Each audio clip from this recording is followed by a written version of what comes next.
discipline existed in this New York state of mind. They say it's not no, not the actor, but the theories. And for now, one thing in mind to grind until this gavel turn this word to emerge from Babel.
up a grip and I'm holding to rigor mortis. One bust then you notice there's no ulterior motives. Fully focused, fully goaded, moving rollers, fire up. Hit it, crack it, love the host, the locust, devour the opponents. Not ahead of status, in the bed, stay fucking with Moses. The people that were chosen, our conversation, they broken. We was hoping for a miracle, we laid the books open. Now we toasting, no emotion, they be boasting. So we told for whatever threat they posing. IT, I'm writing code, I'm Wolverine, they be loading, they be roasted. I'm reloading, it's supposed to paradise for me, but not my man. Golden heavens open and lost in it like an ocean. Now it's overflowing, flooded with judges, spitting her bubbles, they republics. But we the real Jews, they the copyright infringements. We the real niggas, they the copyright infringements. We the real wetbacks, they copyright infringements. Real savages, they the copyright infringements. Real Seminoles, they copyright infringements. Real West Indians, they copyright infringements. For real Puerto Ricans, they the copyright infringements. Real Nicaraguans, they the copyright infringements. South Dakota, they the copyright infringements. Colombia, Sunday, they the copyright infringements. Rulers out of Cuba, they the copyright infringements. We gon' boom your child and fuck copyright infringements. We gon' boom your child and fuck copyright infringements. We gon' boom your child and fuck copyright infringements. We gon' boom your child and fuck copyright infringements.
Took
you with a gun, screaming out that he got a knife. He came from her baby spot, it was chicken and rice. Shit's tripe, I'm just giving visuals like Skype. And Trippy, Mike Brown, Makai Curly, Eric Garner, Sean Bell, Philando, Alden, Sterling, Javon McDonald.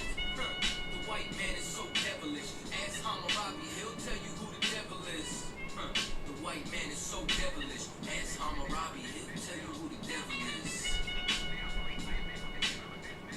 I ain't have to die to meet the devil. Angels fell and landed in the ghetto. The earth was given to the hands of devils. Then we seen the rise of the devil. We fell for the lies of the devil. When we got high was the devil. I looked into the eyes of the devil. I ain't have to die to meet the devil. I ain't have to die to meet the devil. Angels fell and landed in the ghetto. The earth was given to the hands of devils. Then we seen the rise of the devil. I pray for the demise of the devil. Lord knows I despise every devil. I looked into the eyes of the devil. I said I pray to die every devil.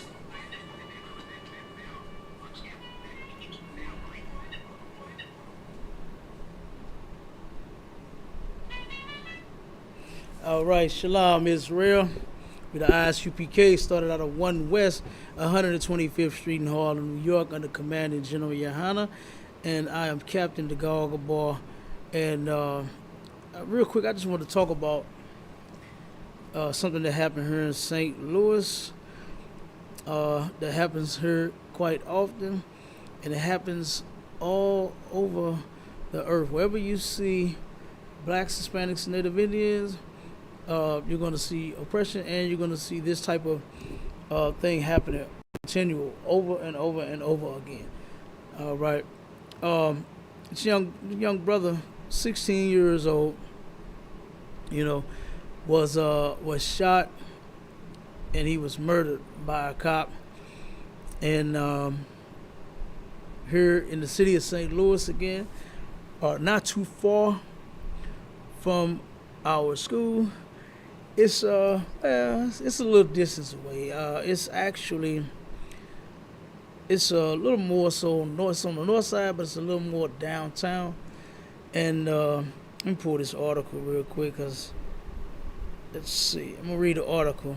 And I just went downtown to the protest that the black leaders what they are conducting down there, and I got a couple interviews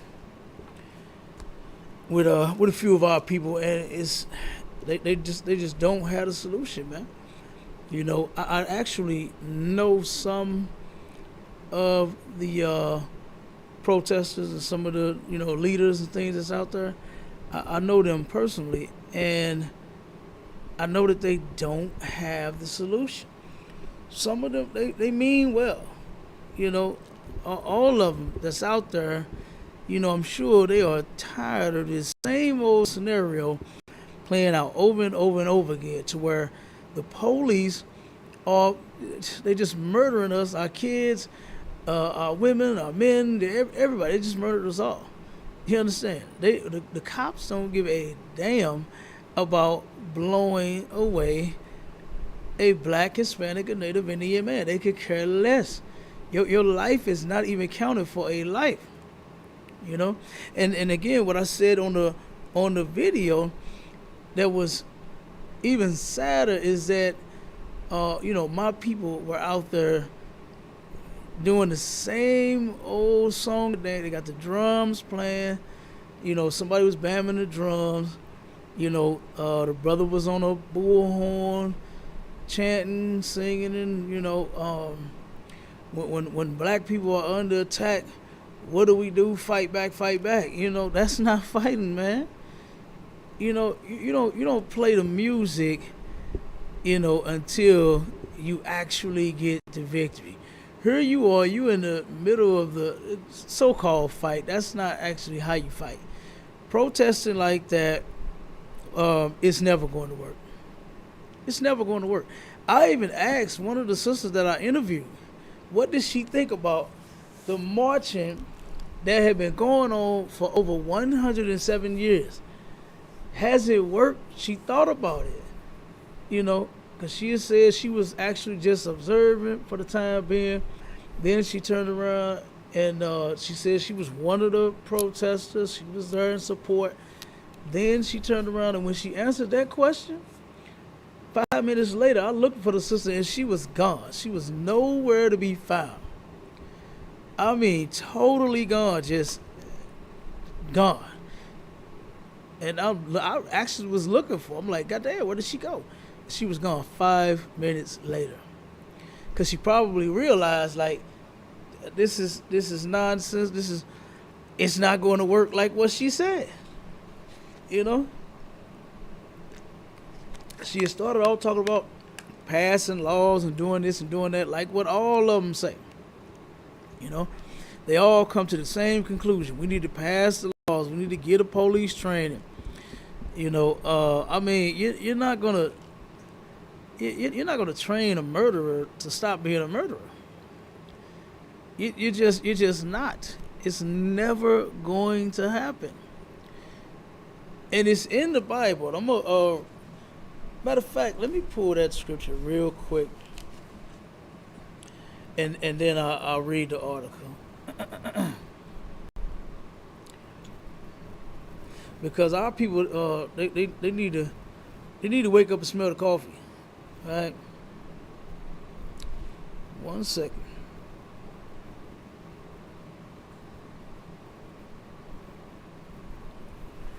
All right.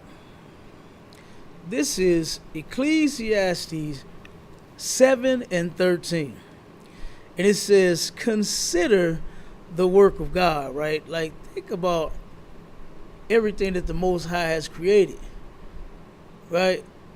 You can begin. I know a lot of people like to begin with the more so beautiful things: the trees, the flowers, the sun, the moon, the stars, the rivers, the waters, the lakes, the springs, the fountains, the mountains.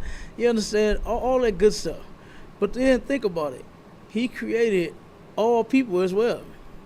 You understand? That's some of the works of God. Consider the work of God, right? Consider what He has created. He created black people, white people, Chinese people, Arab people, Italian people, Russian people, Arab people, African people. You understand? He didn't create all people. He created all people.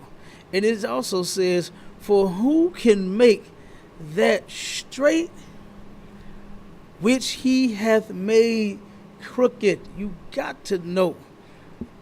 You got to understand that this cat here that we dealing with, the so-called white man, the murderer of the earth, he was made crooked. There is no fixing him. I heard some of the people say they need sensitivity training. They need to go back to training. They need some other kind of training, some new type of training, some old type of training. Just train them. You are not going to train the so-called white man and he stopped being a murderer. He stopped being a thief.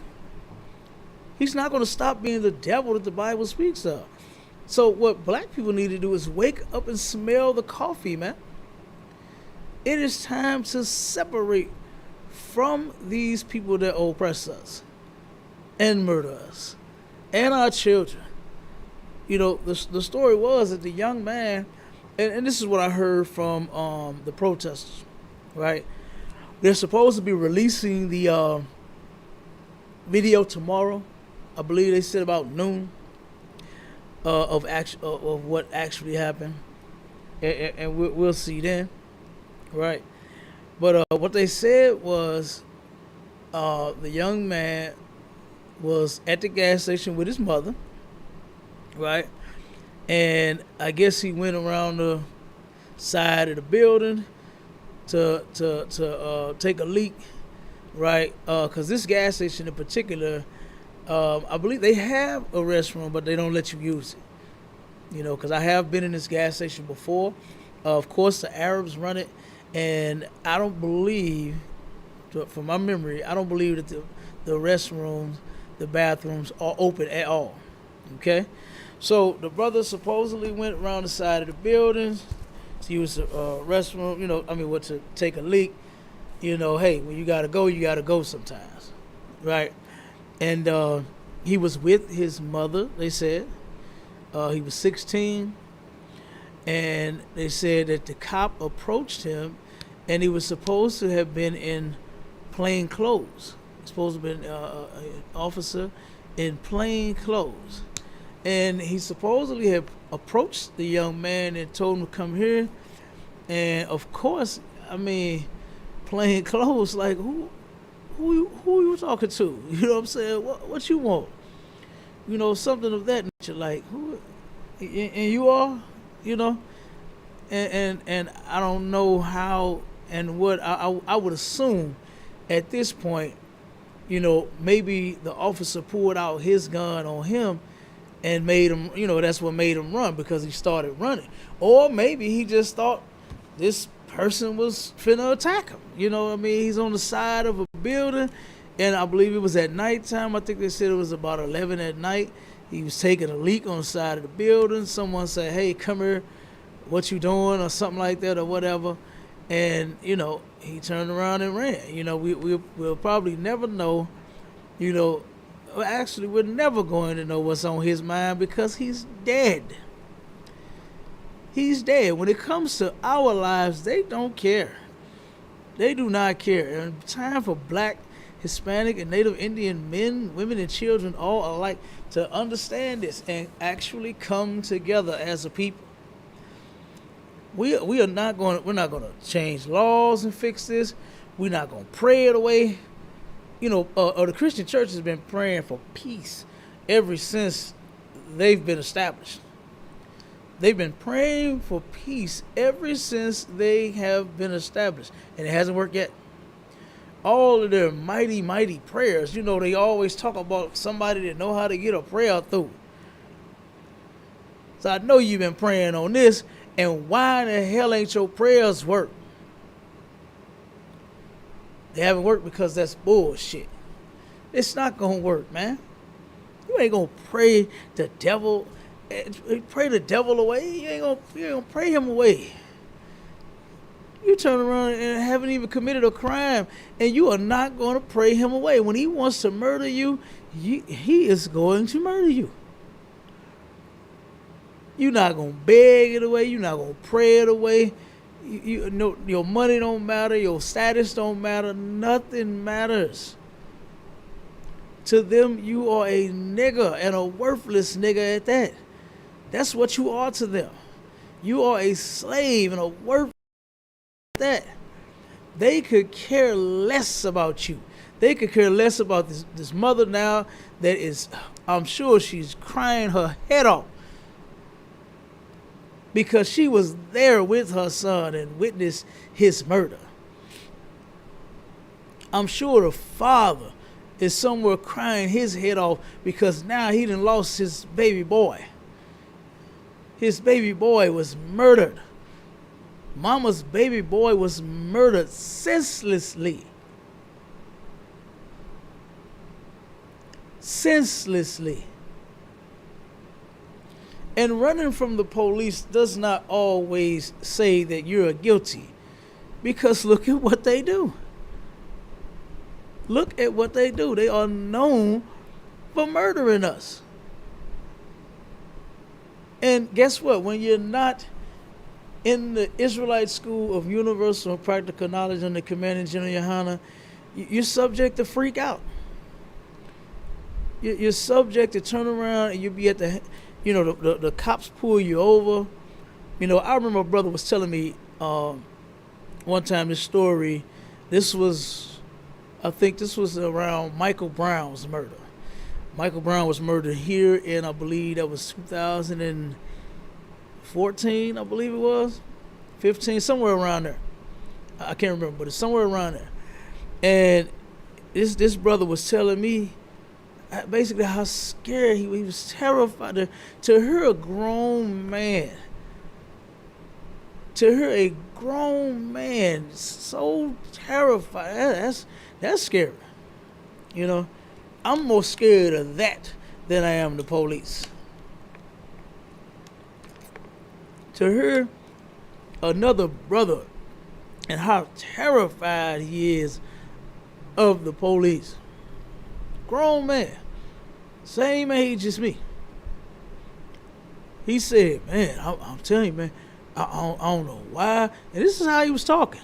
I'm saying it the way he was saying it for a reason. You understand? Because he was terrified. The brother was absolutely terrified. And I'm saying it exactly the way that he said it. And he was like, man, I'll be telling people when they turn around and the police pull, man, just pull the hell over, man. Just I take my keys. What he say he do? He said when he get pulled over by the cops, he takes his keys out, he waves them in the air, drop them on the ground outside his car, throw his hands up, yeah, I ain't got nothing, officer. I'm like, man, like, for what? Why do you do all of that? Because he's terrified. And that's what this place has done to Black, Hispanic, and Native Indian men, has beaten us down to powder, man. To where, I mean, you that terrified of the police to where you haven't even committed a crime. Sometimes people be driving and speeding and don't even know they speeding. They just going with the flow. They trying to get to where they getting, and the damn stop. I mean, not the stop sign, but the traffic, the speed limit sign is subject to change. It does that. You can and what they do that what they call that is speed traps. They're called speed traps, to where you traveling on the same road, and then 1 minute it'll start off about 35 miles, then it'll jump down to about 20, then it'll go back up. That's to catch you speeding. That's what they do that for. You understand? So in all cases, it's not just, you're just trying to, break the white man's law by speeding, doing 45 in a 40, in a 35, The speed, it went up and then it went down. It does that. And a lot of these streets are in St. Louis because they are called speed traps. I'm sure they do it in other cities as well. But that's what that is. So it's not all the time that you just trying to speed. Sometimes, hey, you in that area and it has changed. Speed limit has changed. So the brother said he's so scared. He comply.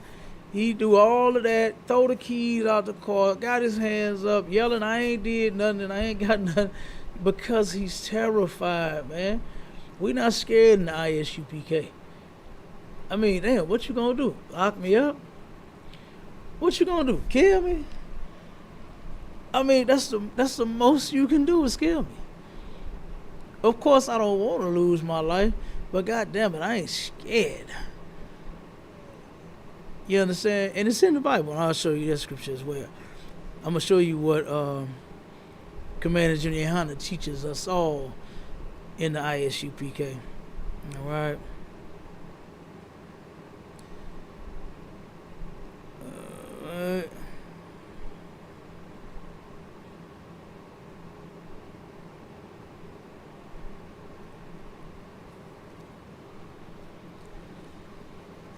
All right, this is Matthew.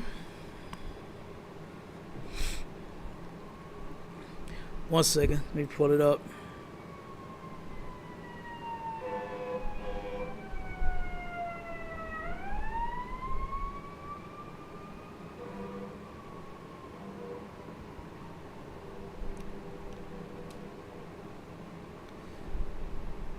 Okay, this is Matthew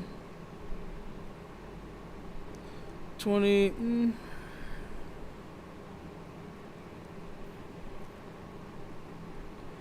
Okay, I started 28. Matthew chapter 10, verse 28. It says, and fear not them which kill the body, but are not able to kill the soul, but rather fear him which is able to destroy both soul and body in hell. That's who you fear. You understand? The Most High, man. And we even say that. You understand? Who do we fear? The Father we fear. We don't fear the white man. We don't fear cops. We don't fear KKK. You understand? We don't fear the Proud Boys and any other white supremacist group that you could think of. You understand? We don't fear. We fear the Most High, who can destroy both soul and body in hell. That's who we fear. Not, a racist gunman. Okay? A trigger-happy cop. A donut-eating pig that just cannot keep its greasy hands off of blacks, Hispanics, and Native Indians from killing them. We don't fear them either. This is who we fear, the Father. Right? Then, let me see. Let me read the article, and then we get a couple of scriptures, and then we're going to head out of here. Because there is a huge problem here in America with these cops. And there is a way to fix it.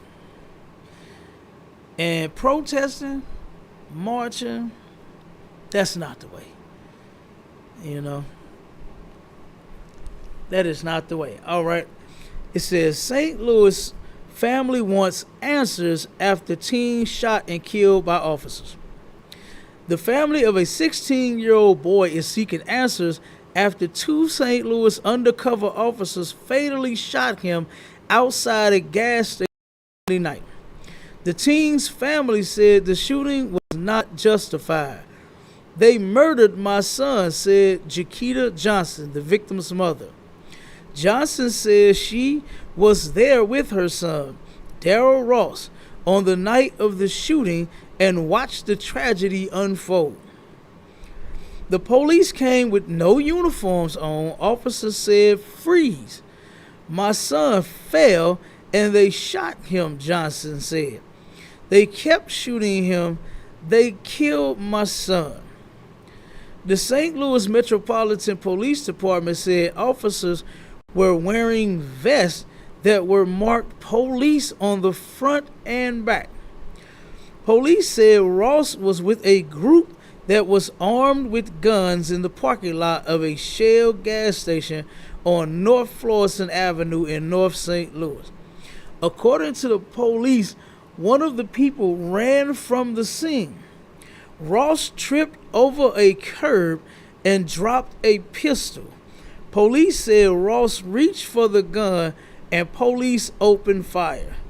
Ross's grandfather, Randy Johnson, said the shooting was an overkill. We want answers. I want justice.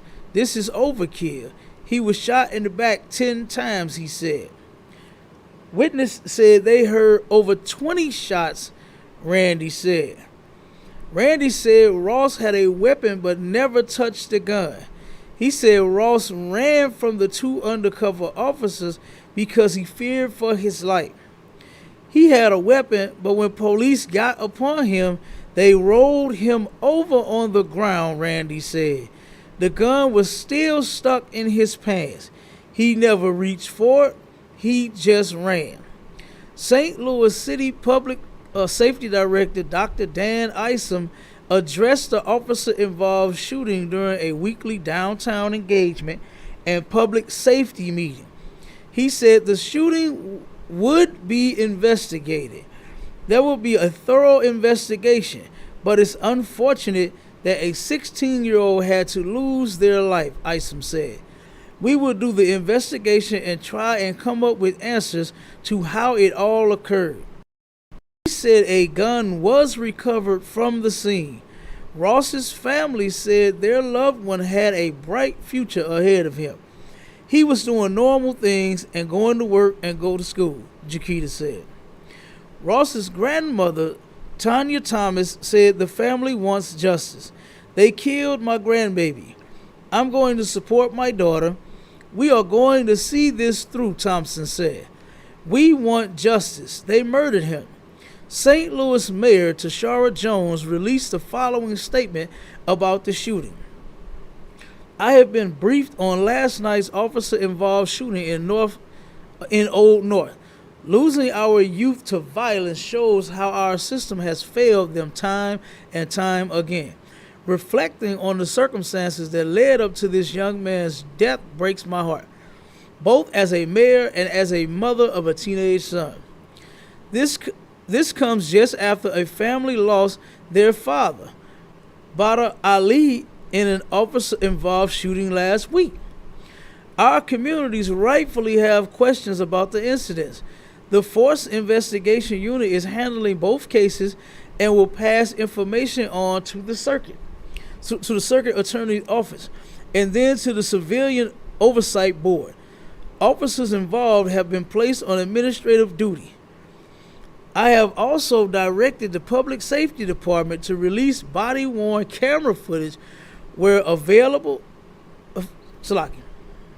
I have also directed the Public Safety Department to release body-worn camera footage where available to family as soon as possible. Alongside the St. Louis Board of Aldermen, my administration is working to strengthen oversight because building trust through transparency and accountability is essential.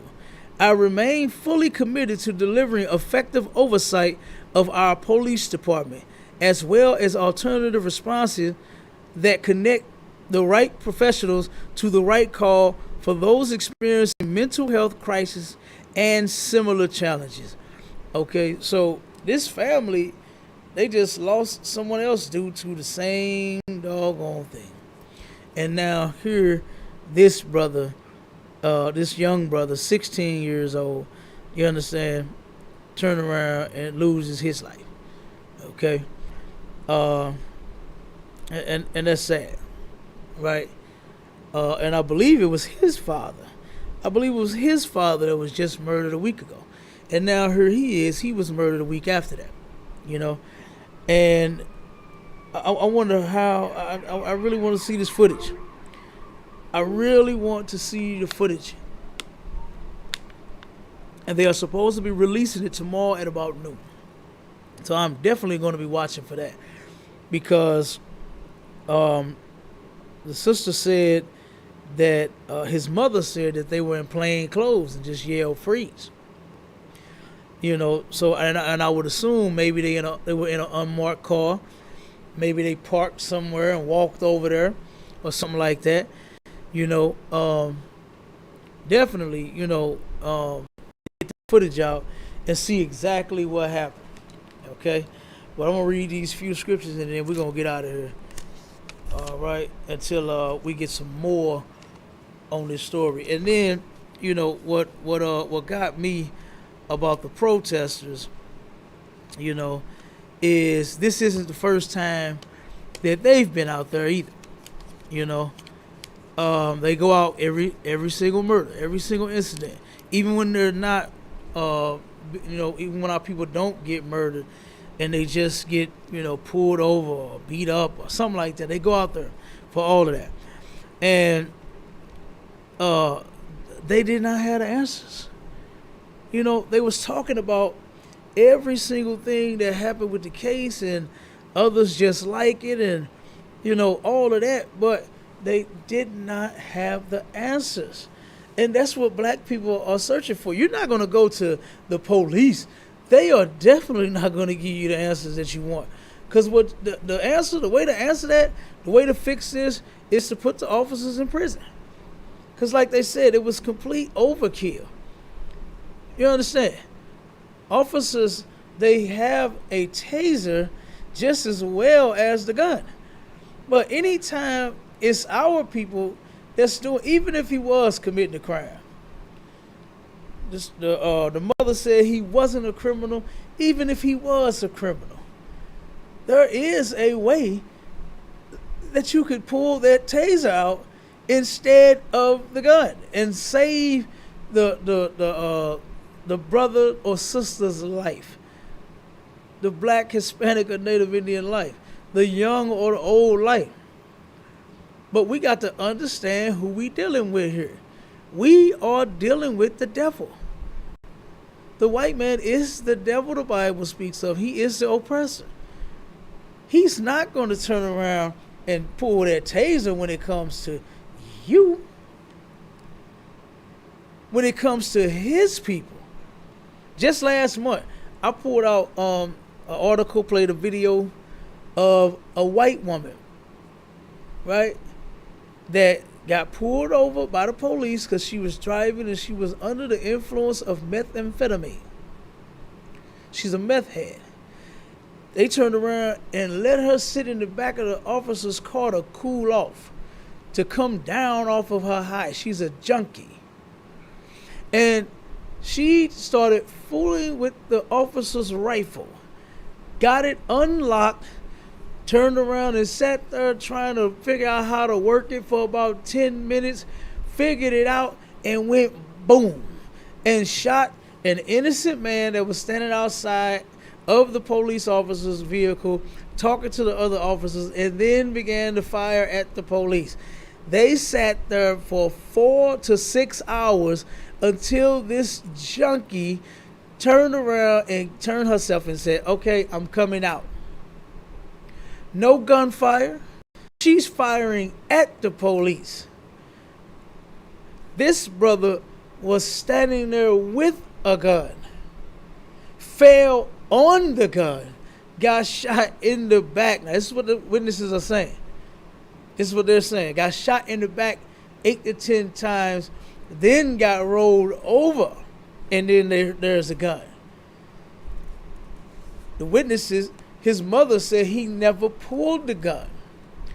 She said he did not even pull it. He did not pull the gun. That's what she said. That's what she said. That's what she said she saw. And I believe there's some other witnesses there as well. And hopefully everybody comes forward and tell their story. At least it'll be on the record to where, and I know sometimes the police intimidate people. You just saw them murder him, so you believe that you might get murdered next if you tell or come up against them. So hopefully everybody that saw it, that was a witness to it, will at least come forward and not be scared to tell and testify to what they witnessed. And Lord will that all of their stories line up with what they are saying is that this young man was shot in the back, murdered senselessly, all because he was standing in front of the gas station. He was with his mother. I believe they had said they were there, I guess, getting snacks, gas, whatever else that they were getting, and he was standing outside waiting on her. So, again, let me read a couple of these scriptures, and then we're going to get out of here. All right, and this is Ecclesiasticus chapter 6 and verse 13. It says, to separate thyself from thine enemies. There is no way that we are going to live together with these people in peace. It's just not going to happen. You have to see that he is simply a bloodthirsty murderer, man. White police officers are simply bloodthirsty murderers. Half of them was punks when they was younger. They got bullied and punked and beat up all in school. So they joined the force to do what? Punk and beat up and bully and ultimately murder black people. That's what they do. At that place, the police station, the police force, they give them the authority to do so. They can oppress us all day long. They can murder us all week long, all year round. And they get away with it over and over and over again. We got to turn around and separate ourselves from our enemies. Coming together with them, man, you tried that. We tried that already.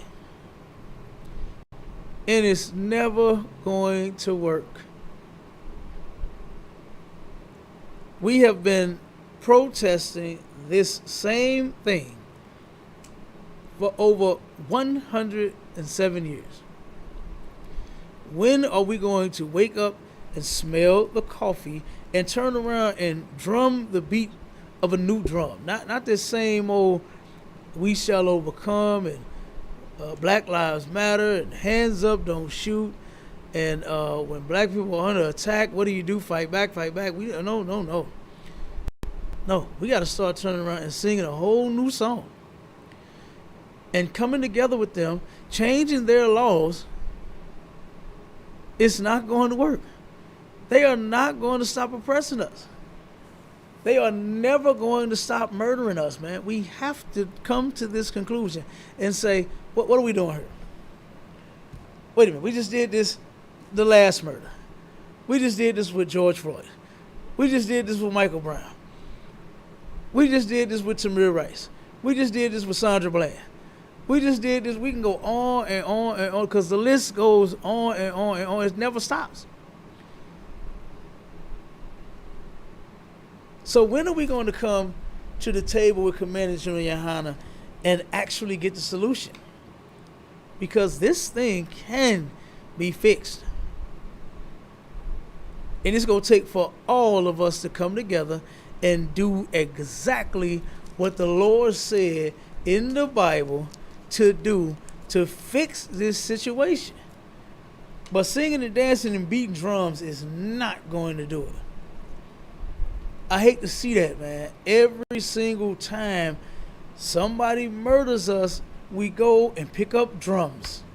And I ain't saying pick up guns. I'm not even saying that. I'm not saying that. So don't go out and say Cap said instead of picking up the drums, pick up the guns. Because I ain't tell you that. But what you can do is you can pick up some obedience from the Most High. We can all come together as a people. That's what the Lord said to do. We are a nation of people that is supposed to be following strict laws. We can't do like the other nations and, sell drugs, smoke drugs, be gay, be lesbian, celebrate Christmas and Thanksgiving. We don't have that pleasure. The Most High chose us to never to celebrate and do those things. We can't eat pork, shrimp, crab, and lobster like the white man can, and the Arab man can, and the African man can. We just don't have that kind of pleasure. So when we obey the Lord, then we can turn around and actually see justice. We're not going to get it begging them at their police department. I got on the video because I was right in front of the door. The officer that sits at the front door was not paying that garbage no attention. I got it on camera. She was doing other things. She wasn't even worried about. She was kicked back, looking at whatever she was looking at, pulling some papers, opening a book, answering the phone. That's what she was doing. She wasn't paying that protesting mess no attention. And nobody else was.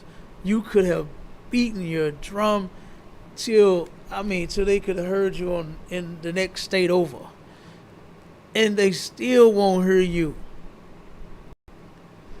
I'm sure they heard that mother scream for her son that was being murdered by these cops. And guess what?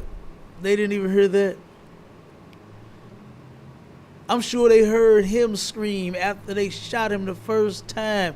And guess what? They didn't even hear that. And they not going to hear it. And I'm going to read one more scripture. And this is Psalms 92. And verse 9, it says, "For lo, thine enemies, O Lord, for lo, thine enemies shall perish. All the workers of iniquity shall be scattered." Here's the thing.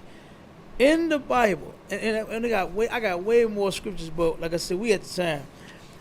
In the Bible, you're not going to hear or see come together with the enemies. It just didn't happen.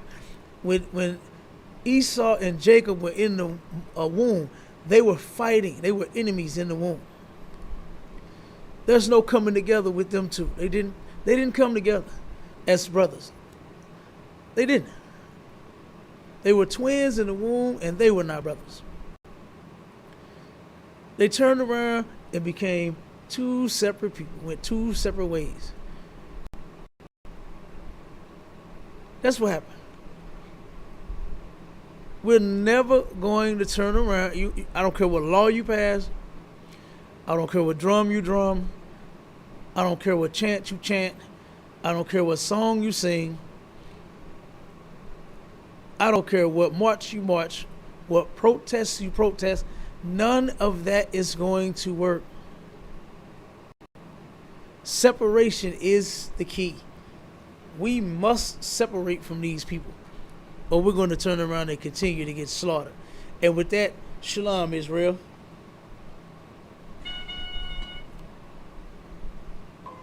Test 1, 2, 2, 2, 2, 2.